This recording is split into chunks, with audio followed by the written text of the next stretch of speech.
যাদের আসলে এই যে একনি সমস্যাটি অনেক বেশি হয়ে থাকে তাদের ক্ষেত্রে চিকিৎসা পদ্ধতি কি কি রয়েছে? যাদের ক্ষেত্রে একনি সমস্যা খুব বেশি, যেটাকে আমরা বলে থাকি সিভিয়ার একনির ক্ষেত্রে দেখা যায় যে বিভিন্ন ধরনের মেডিসিন আমরা দিয়ে থাকি, যেমন আইসোট্রিটিনন জাতীয় বিভিন্ন ধরনের ওরাল মেডিকেশন দিয়ে থাকি। তবে এর আগে liver function test, kidney function test, pregnancy test এগুলো একটু দেখে নিতে হয়। সো এগুলো যদি দেখা যায় যে নর্মাল আছে, সেক্ষেত্রে আমরা এই ওষুধটি প্রেসক্রাইব করে থাকি। সো আইসোট্রিটিনন হচ্ছে এমন একটি ওষুধ যেটা হচ্ছে নোডুলোসিস্টিক একনি যাদের থাকে বা যাদের সিভিয়ার একনি থাকে, সেই একনিকে খুব সহজেই সারিয়ে তোলে। এবং এই মেডিকেশনের পাশাপাশি আমরা কিছু অ্যাডভান্স প্রসিডিউরও করে থাকি, যেহেতু এই মেডিসিনের বেশ কিছু সাইড ইফেক্ট আছে। যেমন এই মেডিসিনটা খেলে দেখা যায় যে গায়ের রং একটু কালো হয়ে যায়, পেশেন্টের স্কিন অনেক বেশি ড্রাই হয়ে যায়, সেই সাথে কনস্টিপেশনের প্রবলেম হয়। এবং এটা একটা ইস্যু আছে যেটা খেলে 6 মান্থ কন্ট্রাসেপশন ব্যবহার করার লাগে। তো সেক্ষেত্রে পেশেন্ট যদি এই জিনিসগুলো এগ্রি না করে, তখন আমরা বিভিন্ন ধরনের অ্যাডভান্স প্রসিডিউরে যাই, যেমন হচ্ছে CO2 লেজার করা যায়, মাইক্রোনিডলিং করা যায়। এছাড়া বিভিন্ন ধরনের ইনজেকশন আছে যেগুলো খুব তাড়াতাড়ি একনিটাকে সারিয়ে তোলে।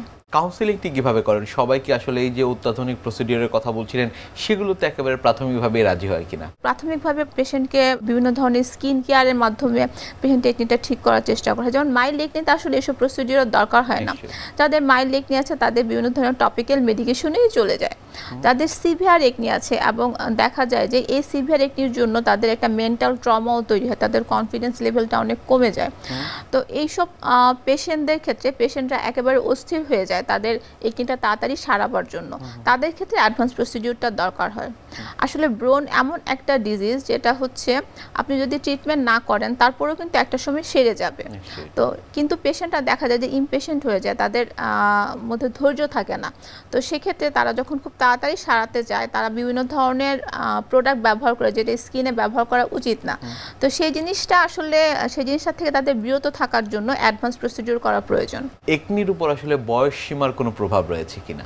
একনির উপর বয়স সীমার প্রভাব বলতে একনি কিন্তু নবজাতকদেরও হয়ে থাকে। নবজাতকদের মধ্যে মায়ের যে হরমোন থাকে সেটা যেহেতু থাকে, তো দেখা যায় যে একেবারে একটা নবজাতকেরও একনি হয়, যেটা 2 থেকে 3 বছরের মধ্যে ভালো হয়ে যায়। তবে একনির যে পিক এজ সেটা হচ্ছে 20 থেকে 30 এজে বেশি একনি হয়। তবে একনির এখন কোনো বয়সসীমা একেবারেই নাই, কারণ একনি বিভিন্ন কারণে হয়, হরমোনাল কারণে হয়, আমাদের এনভায়রনমেন্টাল ফ্যাক্টরে হয়, খাবার দাবারের জন্য হয়, বিভিন্ন ধরনের টক্সিনের জন্য হয়। এছাড়া আমরা বিভিন্ন ধরনের প্রোডাক্ট ফেসে অ্যাপ্লাই করে থাকি, বলা যায় যে ওভার প্রোডাক্ট ব্যবহার করে থাকি যেটা স্কিনে টর্চার করে। তো সেজন্য দেখা যায় যে একনির এখন কোনো বয়সসীমা নেই।